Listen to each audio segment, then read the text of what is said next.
Last night's presidential debate has voters here in Michigan and across the country talking about what happened on stage in Philadelphia. The director of the American Communities Project at Michigan State, Dante Chinni, joins us now to shed some light on how the matchup could affect the ballot boxes come November. Thank you for joining us this evening, Dante. We really appreciate your time.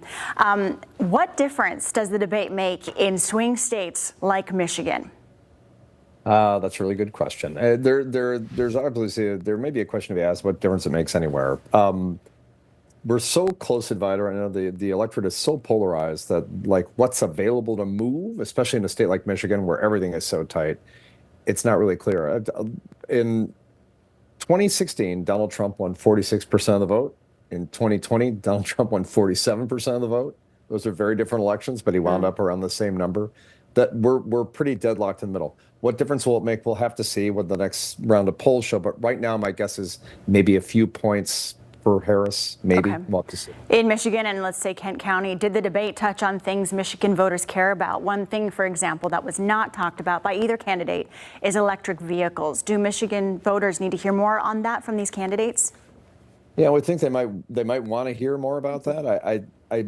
I'm sorry to say, I don't know if we're going to hear a lot about that. This is not an issue-driven campaign right now.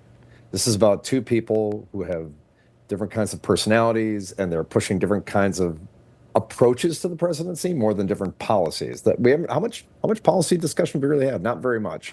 I hope we'll hear some, but it may be a while.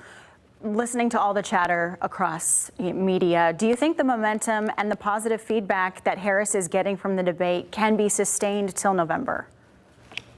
Well, November's still a long time off. And as we talked a little bit right before I came on here, there have been so many twists and turns in this campaign that the idea that anything is going to be set in stone now, I'm not really sure of that. It feels like maybe we've hit a little bit of a smooth patch here, but my guess is there's going to be 2 or 3 more things that are going to surprise us in this campaign. So momentum's going to shift again, my guess is.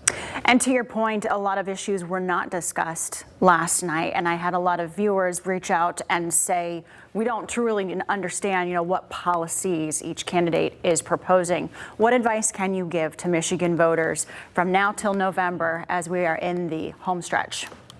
I mean, if you want to find out about policies, there are places to do this, and they might even be better than hearing it from the candidates themselves because they're going to shade the policy to be what you want to hear.